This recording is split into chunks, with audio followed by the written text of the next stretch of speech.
Hey folks, it's Marvin Cash, the host of The Articulate Fly, and we're back with another episode of Nymphing Essentials with Jason Randall. This time we're talking about getting the drift. How are you, Jason? I'm great, Marvin. Thanks. How you doing tonight? As always, I'm just trying to stay out of trouble. And, last time we talked about getting in the zone, and this time we're going to talk about getting the drift. And, why is it important, and how do we get our flies, and how should we present our flies in the zone? Well, getting that drift is really the second goal in our three-part objective. We outline those objectives, the three objectives to success at nymph fishing, as is getting your flies to the strike zone, getting the right drift, and then having accuracy and strike detection. If we meet those three objectives, we're going to catch more fish.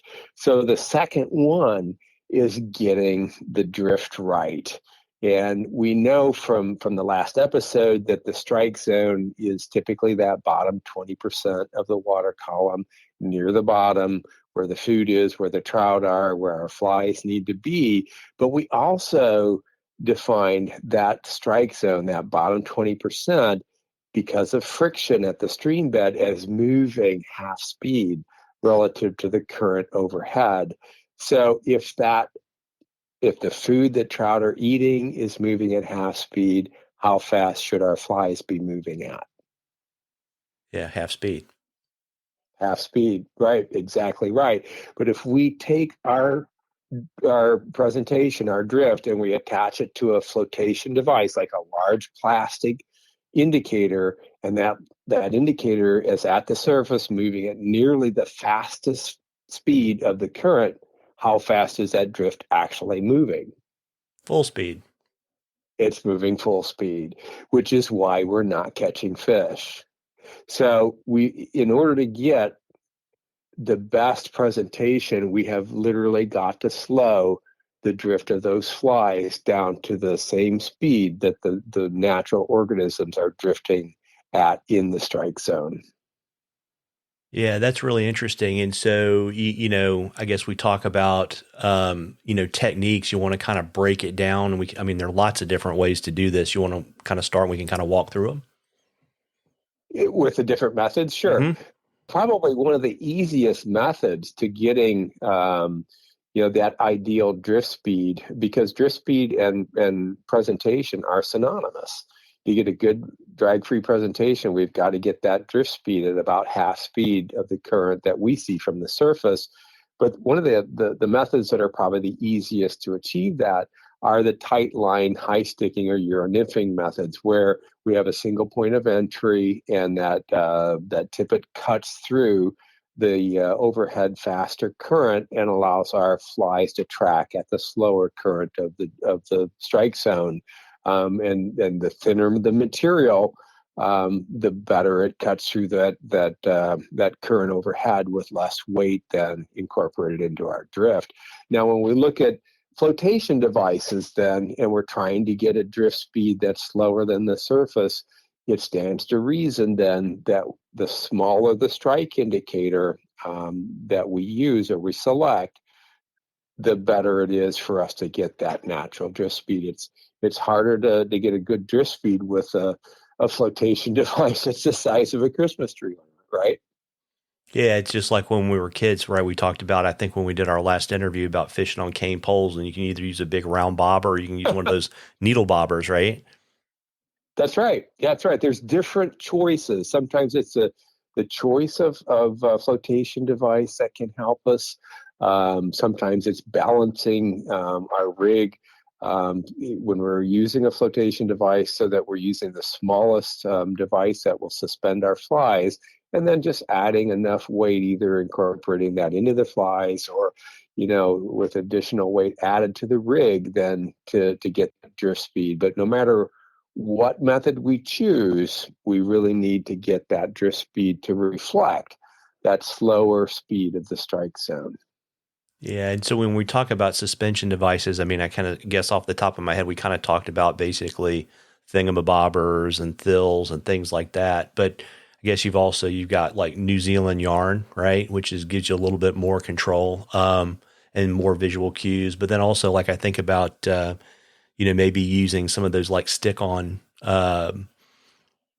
foam little squares that you can kind of stick on your leader that's a little bit less intrusive. Right, and I think the choice of indicators is really important. And I usually will select the method of nymph fishing, whether it's a suspension device or whether it's a tight line or Euro nymphing style, based on the water. When we're talking about really fast water, or deeper water, or opaque water, water where the surface is broken, the fish that are in those feeding positions beneath that water have a high degree of confidence in their safety. We call that a high confident lie. A lot of things can raise the confidence of fish in their safety during feeding. Even overhead protection of branches and streamside vegetation or shade can raise their confidence. But whenever trout are feeding with confidence, I usually can get close enough to them to use one of these tight line, high sticking Euro nymphing techniques that will allow me to get in close proximity to the trout. By comparison, when trout are feeding in low confident lies, which would be maybe shallow water, slower moving water, gin clear water, exposed, vulnerable situations, they're very spooky, they're anxious, they're very nervous about their vulnerability, and that's a low confident lie. And so my selection then, I can't get close enough to do a tight line or a close proximity Euro nymphing technique. I've got to back up and respect their anxiety over their vulnerability. And then I'm going to use maybe a suspension device. But if in that situation I were to drop a large Christmas tree size ornament in a flotation device over their head, they're going to spook anyway. So I've got to choose something that lands with subtlety and minimal disruption to their feeding activity, or I'll spook them. So in that situation, I've got to make the right choice again. Where I use large plastic devices will usually be from long range distances, or from drift boats where I just can't get close enough, or I need to establish a drift from a further position away. But when I'm fishing from long range over low confident fish, I would be more likely to use the New Zealand strike indicator, or a small tuft of yarn, or I might float a cider for Euro nymphing, or I might use something that's really subtle that won't disturb their feeding. Yeah, and so when we talk about floating the cider, folks aren't familiar with that. It's really not that dissimilar from greasing your leader if you're trying to fish like emergers in the film, right? So you take mucilin or gink, and you basically coat the cider and maybe the leader, and it'll kind of float up so you can see it a little bit better. That's exactly right. We're just trying to extend that a little bit, that range a little bit further, so that we can we can start that drift from greater distance. Essentially, we're using that grease segment of the leader then to kind of float up on the surface while the fly sinks. So it's acting as a pseudo suspension device until we get that drift a little bit closer, where we can tight line it. Yeah, and you can clean if you have to switch up. Actually, it really doesn't matter if you're nymphing because it won't be in the water. But if you ever need to get that stuff off your cider, right, you can use your Amadou or a handkerchief. And then I know Loon and a couple other companies make I think it's basically like Fuller's Earth and a paste that'll kind of take that greasy sheen off of the cider for you. That's right. That's right. Yeah, you can dull it back up and get it back to where it was. Yeah. And also too, one of the things we're talking about, like using the indicators, you're talking about not scaring fish. One of the things I think people should think about too is making sure that they, you know, cast upstream far enough. And, if you have spooky fish, the farther maybe the better, but also you got to give your flies time to get down in the zone before they get to where the fish are. Yep, that's true. And I like those. I like a lot of yarn indicators in that situation. They're not real strong suspenders, especially the smaller pieces of yarn like New Zealand style indicators. They won't suspend big, heavy flies. But when I'm fishing in that kind of a situation, maybe shallower water, gin clear, slower moving water, low confident lies, I'm not using big flies anyway. So I don't need a suspension device that will float heavy flies.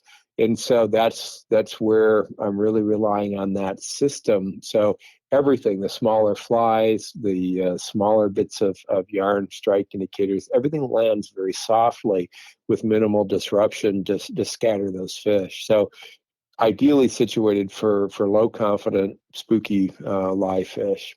Yeah. And we've talked before. I know you like to, change the weight of your flies, but kind of, particularly when we're talking about fishing suspension devices, kind of what's your philosophy on split shot, tungsten putty and things like that? Typically, I'll put the weight in the flies because if I choose the right suspension device, which is usually the smallest one that I can get that will float my flies, that will still suspend the flies, then I don't have to put a lot of extraneous weight in my rig. And I can usually just use maybe a slightly larger bead head nymph, maybe a 3.5 millimeter bead, with a little bit of lead in that. And then oftentimes I'll put that with a less weighted fly, and I can still get those flies to depth without adding additional weight. Because when I add additional weight, if I added a head of my flies, then I've interrupted the connectivity that I have between me and the flies. I'm now connected between me and the weight, and I've lost contact literally with those flies, and I may miss fish as a result. Yeah, got it. And just like we did in episode 1, we'll talk about kind of the short version for how to get a good drift because we'll go into it in more detail when we go through folks' questions. But yeah, getting a good drift is really all about getting drift speed. Drift speed and presentation are synonymous. I really want to get a drift speed that's reflective of the half speed of the strike zone, not full speed of the current that I might see from the surface. So whatever method you're choosing and however you're going to rig it, we really want to try to shoot for that drift speed that's lower than the surface current, so that it's a natural drag-free presentation to the trout that are feeding near the bottom. But when, again, in slower moving waters, that water slows from medium and slower to slower moving water, it's okay to rig a little bit differently. And then, we want our flies at different depths. Maybe we want one fly close to the bottom, or we want a fly at mid current, because that strike zone does open up, and fish will oftentimes feed from bottom to top. Yeah. And so if you were tight line nymphing, what would be kind of a Cliff Notes version of the cues you're looking for to know that you're down? Well, you can usually get information, feedback on the quality of your drift, and troubleshooting is a huge part of the classes that we teach when we teach these boot camps or classes at the fly fishing shows. We really focus a lot. Sometimes we spend over an hour on just troubleshooting the drift. What are the tells or the feedback that we can get from every drift that tells us that we're reaching not only the first two objectives, but all three objectives? And it's usually the Cliff Notes version, then, or the short version, is it's usually based on drift speed, because if our flies descend to the strike zone, as they reach the strike zone, they begin to slow, and then we can see the slower speed in our drift, and we can then know that not only are our flies in the strike zone, but they're moving at the appropriate speed, because the strike zone, it's the speed of the strike zone when our flies reach it that slows the entire drift. Yeah, it's kind of interesting because I guess my experience with that is you cast, and if you're not tight instantly and kind of swinging the flies into the zone, things will be kind of moving fast, and then all of a sudden it'll slow down, right? Right, you'll see it. You'll actually, and you're a very experienced angler. You're an educator in the fly fishing sport as well. You know this. You can see the point when all of a sudden your drift slows down, and okay, I've reached the goals. I've seen my drift slow down, and there's things that you can do, like learning the tuck cast, and that's one of the things we teach and emphasize a great deal when we do streamside classes, is that we're teaching the tuck cast, because that tuck cast allows a vertical descent and delivery of our flies to the strike zone before the current really has a chance to accelerate drift. And so we can maximize the amount of time our flies are in the strike zone with the appropriate drift by doing something as simple as a tuck cast. Yeah, and then to kind of go to the second half of the cliff notes for suspension devices, a little bit of a different game, right? Because we know the water's moving faster at the top than it is at the bottom. So what are the cues there? Well, the key is we talk about the balanced rig when we talk about suspension devices. And again, this is one of the things we emphasize in these 2 or 3 hour long classes, is that balancing the amount of flotation effect against the amount of weight. And so that we are balancing those two, choosing the smallest suspension device that we can get away with, and then adding sufficient weight to get our drift speed. And you can see it. And there are some indicators that are readable. We call them readable indicators, and there's several of them on the market that will actually give you feedback of when you are reaching these 3 goals. Yeah, it's neat too, because I know for sure the New Zealand ones will do that because they point straight up. It does. Yeah. And the Raven floats will do that as well. Yeah. And there's several different, like you described initially, the thills and some of those floats that we borrow from panfish and bass in bait and tackle. Those are really oftentimes very readable.